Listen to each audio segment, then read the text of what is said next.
బడి చాలా అవుతుందిరా, లేచి మొగం కడుక్కుని తానం చేయి.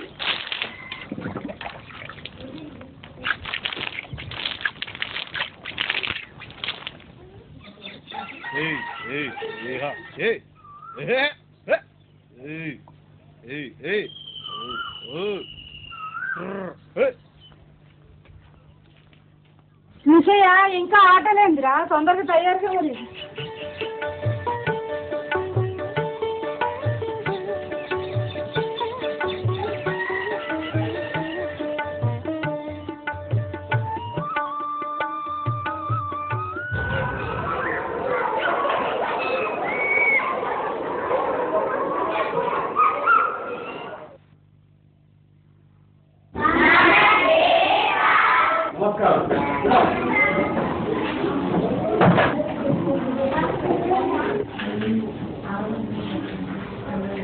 పిల్లలు, నిన్న మనం ఏ బొమ్మను నేర్చుకున్నాం? అయితే ఈరోజు మనం బస్సు బొమ్మను ఎలా చేయాలో నేర్చుకుందాం.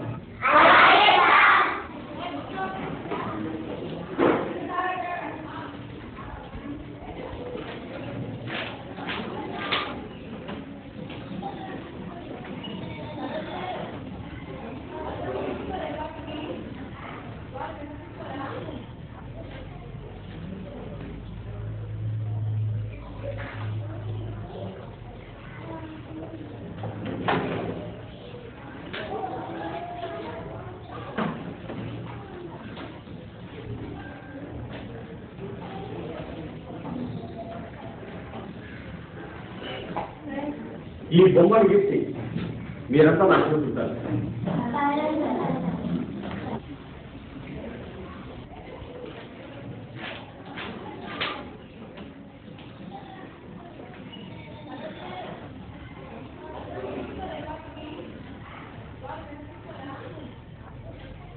ఏది బొమ్మ చూడండి,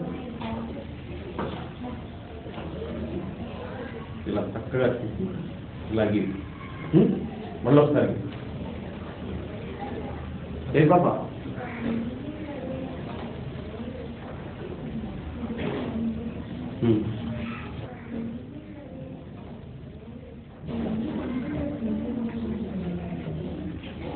చెప్పా చక్కగా గీసా గీస్తుంది ఇలా.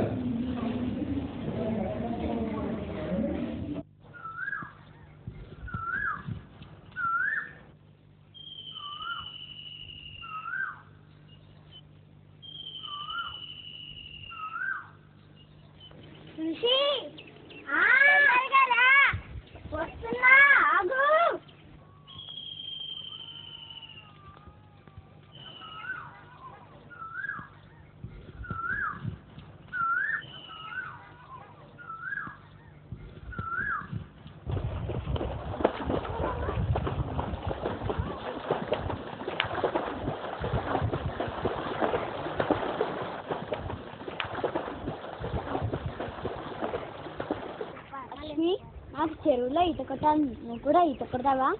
అమ్మో, నాకు నీళ్ళని చూస్తేనే బోల్డ్ అంత భయం. అయినా నాకు ఈత రాదుగా. నీకు అన్ని భయాలే, ఏది అడిగినా రాదంటావు. నేను చేస్తాను. వద్దు, నీ పుస్తకాలు పట్టుకుని నేను ఇక్కడ కూర్చుంటాను, కావాలంటే నువ్వు వీదు. అది సరే, కానీ నీకు తమాషా చూపిస్తా, చూస్తావా? ఏంటది? ఏంటా?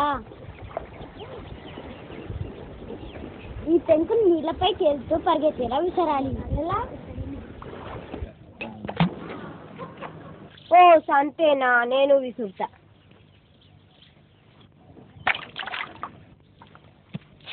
మునిగిపోయింది. మునగలేదు, విమానం లాగా అని ఎగిరిపోయింది.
ఈ బొమ్మలు పాడుగాను ఇదేంటిరా గిట్ల బొమ్మలు గీసినావు మొన్ననే కదా సున్నం వేసినాం. మరి నాకు రంగు కాగితాలు రంగు పెన్సిల్ కొనిచ్చావా?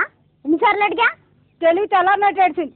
ఏదో బడికి పోయిన వాళ్ళు అక్షర మొక్కలు నేర్చుకుని బాగుపడతావనుకుంటే చదువు సట్టి మండలు చేసి బొమ్మలు గీస్తాడంట బొమ్మలు. ఇగో ఇంకొకసారి బొమ్మలు గీస్తున్నట్టు నాకు కళ్ళ పడ్డవా నీ కాలు చేతులు ఎడగొట్టి పొయ్యిలో పెడతా ఏమనుకున్నావేందు చదువుకోపా. లక్ష్మి ఇంకొకసారి మా నాన్నతో నేను కనిపించావంటే నీ పెళ్లి చేస్తా. చదువుకోపా.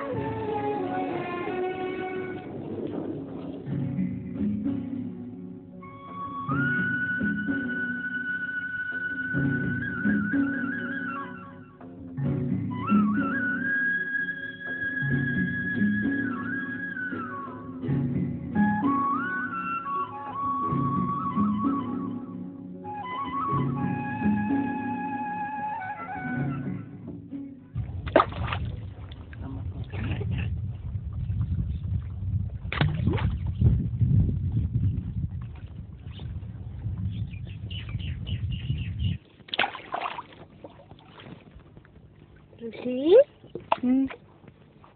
మీ అమ్మ బొమ్మలు గీయొద్దని తిట్టినందుకు బాధపడుతున్నావా? నేనేం బాధపడటం లేదు. బొమ్మలు ఎలా గీయాలా అని ఆలోచిస్తున్నాను. బొమ్మలు గీయడం అంటే నీకు అంత ఇష్టమా? అవును, చదివైనా మానేస్తాను కానీ బొమ్మలు గీయటం మాత్రం మానను. మరి ఎట్లా గీస్తా? ఎట్లాగో అట్లా గీస్తాను కానీ నువ్వు పోయి ఇక్కడి నుంచి నన్ను విసికించకు.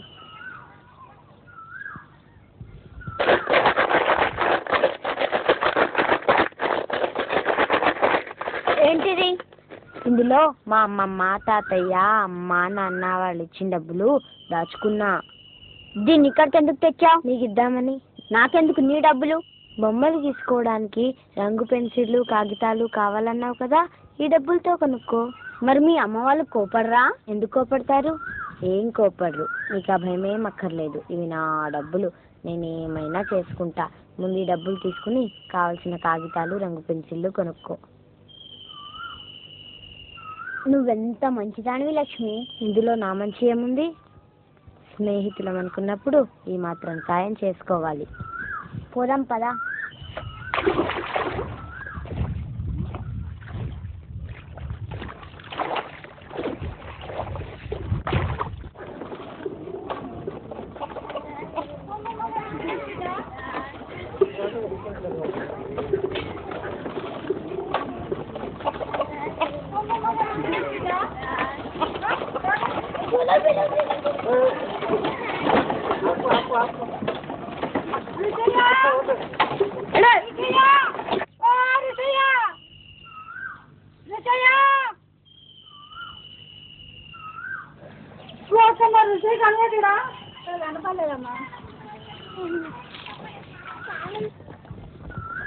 నాకేమో రుచి కనబడ్డా కనపడలేదమ్మా.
ఏం లక్ష్మి తలకిందులుగా నడుస్తున్నావు? నువ్వు తలకిందులుగా నుంచి తపస్సు చేస్తూ ఉంటే నడిచే వాళ్ళందరూ తలకిందులుగానే కనిపిస్తారు. పర్వాలేదే, నీకు కూడా తెలివింది. లేకపోతే తెలివి నీకు ఒక్కడికే సొంతం అనుకున్నావా? అది సరే కానీ లక్ష్మి, రాత్రంతా కూర్చొని బొమ్మలు గీసి అంచిస్తావా? బొమ్మలు గీసావా? ఏవి చూపించు.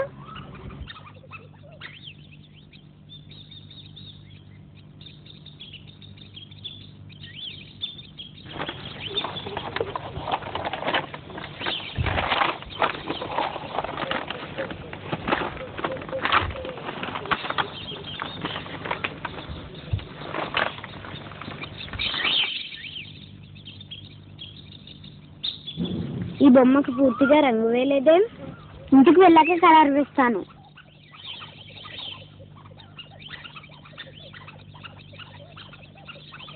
చాలా బాగున్నాయి.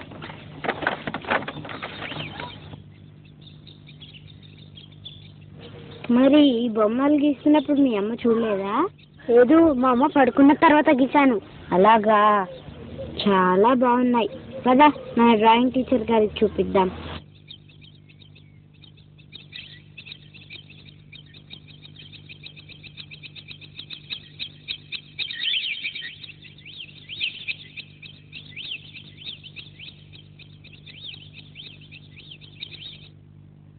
నిన్న నేను గీసిన బస్సు బొమ్మను అందరూ నేర్చుకున్నారా? అయితే ఈరోజు మనం ఒక బాల చిత్రకారుని గురించి తెలుసుకుందాం. శ్రద్ధగా వినండి. ఆ బాల చిత్రకారుని పేరు క్లింట్. క్లింట్ కేరళ రాష్ట్రంలోని కొచ్చిన్ దగ్గర గల తేవర అనే గ్రామంలో పుట్టాడు. అతని తల్లి పేరు చిన్నమ్మ, తండ్రి జోసెఫ్. ఈ పిల్లవాడు 2-3 సంవత్సరాల వయసు నుంచే నేల మీద, గది గోడల మీద బొమ్మలు గీయడం ప్రారంభించాడు. అలా బొమ్మలు గీయడం అతని తల్లిదండ్రులకు నచ్చలేదు. అలా బొమ్మలు గీయడాన్ని మాన్పించడానికి చాలా ప్రయత్నాలు చేశారు. చివరికి క్లింట్ బొమ్మలు గీయడానికి కావలసిన కాగితాలు, రంగులు ఇవ్వడం మొదలుపెట్టారు. అప్పటి నుంచి క్లింట్ రోజుకు 200 బొమ్మల దాకా గీసేవాడు. కొన్ని బొమ్మల్ని గీయడానికి 2-3 నిమిషాలు పడితే మరికొన్ని బొమ్మలు గీయడానికి 2-3 గంటల దాకా పట్టేది. కొన్నిసార్లు అన్నం తినకుండా, నిద్రపోకుండా కూడా క్లింట్ బొమ్మలు గీసేవాడు. క్లింట్ గీసిన బొమ్మలు ఎలా ఉండేవంటే పెద్ద పెద్ద చిత్రకారులు గీసిన బొమ్మల్లా ఉండేవి. కానీ పాపం క్లింట్కు మూత్రపిండాల జబ్బు ఉండేది. అలా బాధపడుతూ కూడా క్లింట్ బొమ్మలు గీస్తూనే ఉండేవాడు.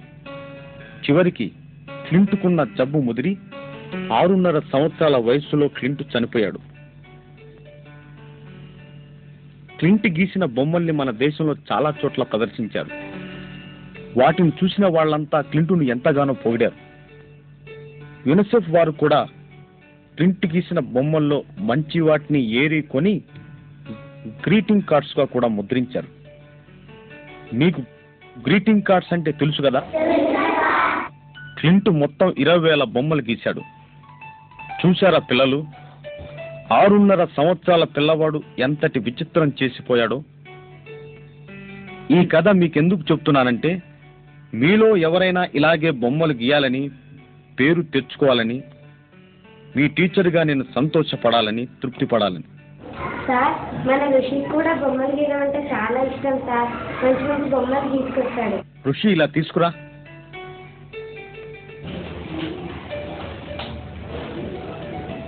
బాగున్నాయి, చాలా బాగున్నాయి ఋషి.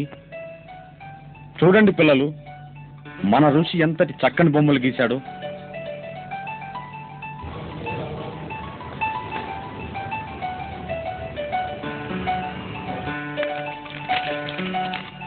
ఋషి, నువ్వు బొమ్మలు గీయడం మానొద్దు. ఇంకా మంచి మంచి బొమ్మలు గీ.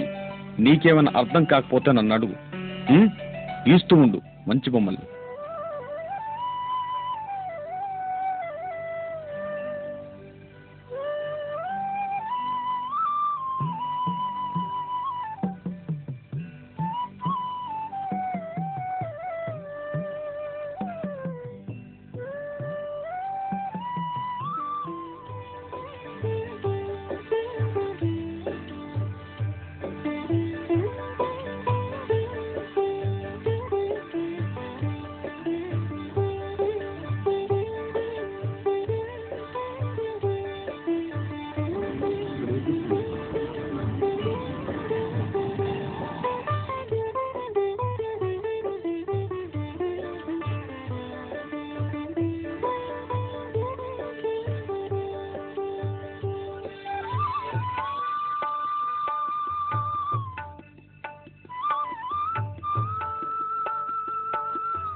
ఋషి ఎవరు ఋషి ఎవలంటే నేనమ్మా ఋషికి బడిలో బొమ్మలు గీయడం నేర్పే టీచర్ని. అరే నువ్వా పంతులు? దా దా ఇవన్నీ బొమ్మలు గీపిద్దు దా. పిల్లగాళ్ళని బడి కంపితే 4 అక్షరం ముక్కలు నేర్చుకుని బాగుపడతారు అనుకుంటే నువ్వేంటి బొమ్మలు గీసుడు నేర్పిస్తున్నావు? ఇది ఏమన్నా కడుపు కొత్తదా కాలు కొత్తదా? దండాలు పంతులు. చూడండి అమ్మా, విద్య అంటే చదవడం రాయడం మాత్రమే కాదు, మరేంటి? ఇంకా చాలా ఉంది. మీరు అనుకున్నట్లు బొమ్మలు గీయడం పనికి మాలిన విద్య కాదమ్మా. అందులో ఎంతో సృజనాత్మకత ఉంది.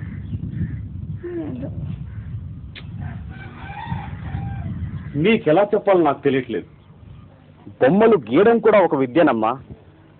అయినా చదువును నిర్లక్ష్యం చేసి మాత్రం బొమ్మలు గీయడం నేర్పించాం. చదువుతో పాటే బొమ్మలు గీయడం కూడా నేర్పుతామమ్మా. ఏందో పంతులు ఇవన్నీ మాకెట్ట తెలుస్తాయి? ఇంకో ముఖ్యమైన విషయం ఏంటంటే, పిల్లలు చిన్నప్పటి నుంచి ఏ విషయం పట్లయితే ఆసక్తి శ్రద్ధ చూపుతారో మనం గమనించి వాళ్లను ప్రోత్సహించాలి. వాళ్ళకు కావలసిన సదుపాయాలు కల్పించాలి. వాళ్ళకు నచ్చిన ఇష్టమున్న రంగాలలో వాళ్ళు రాణించేలా మనం అంటే పెద్దవాళ్ళం పాటుపడాలి. ఇష్టం లేని వృత్తిని కానీ విద్యని కానీ వాళ్లపై బలవంతంగా రుద్దకూడదు. వాళ్ళ అభిరుచులు, వాళ్ళ కోరికలు, ఇష్టాయిష్టాలు ఉపాధ్యాయులు పెద్దవాళ్ళు గమనించి వాళ్లకు ప్రోత్సాహం సహకారం అందించాలి. అంతెందుకు, మీ ఋషి గురించి చెప్తే మీరు ఆశ్చర్యపోతారు. ఏమైంది మా వానికి? ఆ విషయం చెప్పడానికి వచ్చాను. ఋషి బొమ్మలు గీస్తుంటే మీరు కోప్పడేవారు, అవునా? అయినా మీకు తెలియకుండా ఋషి బొమ్మలు గీశాడు. వాటిని నేను స్పెయిన్లో జరిగిన బాలల చిత్రకళా పోటీకి పంపించాను. అవార్డు కూడా వచ్చిందమ్మా. ఏమొచ్చింది పంతులు? అదేనమ్మా బహుమానం, పెద్ద బహుమతి వచ్చింది. నిజంగానా పంతులు? అవును, మా బడికి ఉత్తరం కూడా వచ్చింది. చాలా సంతోషం పంతులు. కావాలనుకున్న ఇటువంటి అవకాశం రాదమ్మా. కానీ మీ అబ్బాయి బొమ్మలతో సాధించాడు. ఋషి తెలివైన వాడే కాదమ్మా, ఎంతో అదృష్టవంతుడు కూడాను. ఏందో పంతులు ఇవన్నీ చదువుకోని వాళ్ళు మాకెట్ట తెలుస్తాయి? ఏమయ్యా, ఇన్నాళ్ళు మన ఋషయ్య బొమ్మలు గీస్తుంటే ఆయన తిడుతుంటే కొడుతుంటే కదా, ఇప్పుడు చూసినావా అది మనకి ఎంత పేరు తెచ్చిండో. నా చేతులు ఇరిగిపోరు, నా నూరు పడిపోడు. వద్దులే, అగో మన ఋషయ్య వస్తున్నాడు. రే ఋషయ్య, మరి వచ్చేస్తుంటారు. నమస్కారం సార్. నమస్కారం. కంగ్రాచ్యులేషన్స్ ఋషి. ఎందుకు సార్? నీకు స్పెయిన్లో జరిగిన బాల చిత్రకళా పోటీలో అవార్డు వచ్చింది ఋషి. నిజమా సార్? నిజం. మన బడికి ఉత్తరం కూడా వచ్చింది. ఇదిగో. ఎంత మీరు ఇచ్చిన ప్రోత్సాహం సార్. ఇందులో నాదే ఉంది బాబు. నీలో కళాకారుని గుర్తించాను, వెన్ను తట్టి సహకరించాను. అంతే అంతే నేను చేసిన పని. దానికి ప్రతిఫలంగా నువ్వు నీ కన్న తల్లిదండ్రులకు, నువ్వు చదువుకున్న బడికి, నీకు బొమ్మలు గీయడం నేర్పిన నాకు, ఈ ఊరికే ఎంతో పేరు ప్రఖ్యాతులు తెచ్చిపెట్టావు. అంతకన్నా మాకు కావాల్సిందే ఉంది.